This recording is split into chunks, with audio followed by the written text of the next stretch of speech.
At around 2 a.m. on June 30th, 2009, Yemenia Flight 626 crashed into the Indian Ocean. 152 people perished in the crash, but one 14-year-old French girl survived to tell the story. Bahia Bakari was aboard the Airbus A310 when it crashed and was ejected from the plane. She had no life jacket and little swimming ability. She was able to stay afloat using a piece of the plane's wreckage. She reported later that following the crash, she heard voices of the other survivors through the noise and chaos, but that these voices eventually faded away, and she was left all alone. At around 11 a.m., 9 hours after the crash, she was found by a civilian boat that had joined in efforts to search for survivors. Bahia was the only survivor that was found. Her mother, who had been traveling with her for a summer vacation, was among those who had died in the crash. After her rescue, she was transported by private jet back to France, where she was reunited with her father and the rest of her family. Her odds of survival were slim to none, but she was the only person of the 153 passengers to survive, and only left the horrific accident with injuries such as a fractured pelvis, broken collarbone, and burns.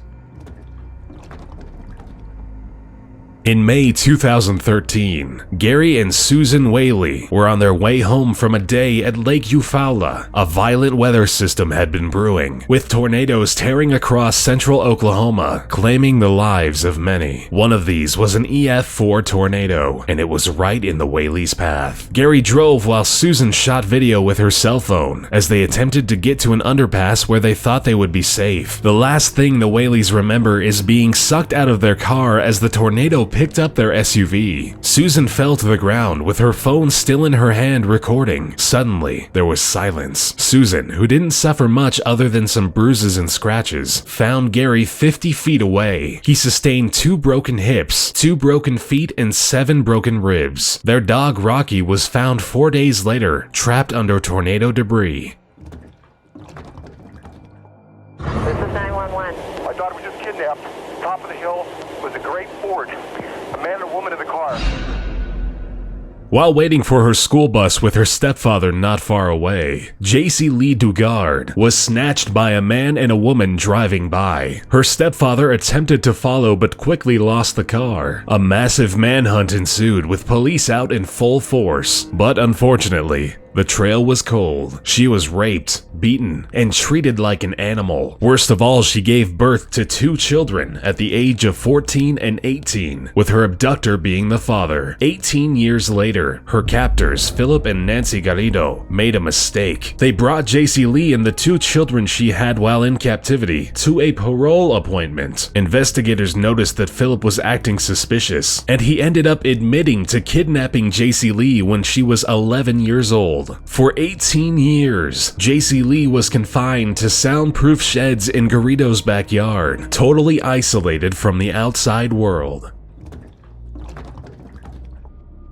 Okene, a Nigerian tugboat cook, awoke early on May 26, 2013. While in the bathroom, Okene reported the boat keeling over. It had hit an ocean swell and plummeted 100 feet below the surface in the dark as the boat continued to rock violently as it fell to the ocean floor. Okene struggled to free himself from the restroom and find somewhere safe. He found a cabin and waited for rescue as the water continued to rise. Okene worried about his colleagues, hoping they were okay, locked in their cabins due to traveling in waters frequented by pirates. His worry increased as he heard sharks and barracudas swimming around and feeding on things inside the ship. Okene was able to survive in a small air pocket for 3 days, freezing in the chilling waters wearing only a pair of boxers, before being rescued by a dive team who had already recovered 4 dead bodies and did not suspect there would be any survivors. Against all odds, he survived on a source of light, limited air, and a bottle of Coca-Cola.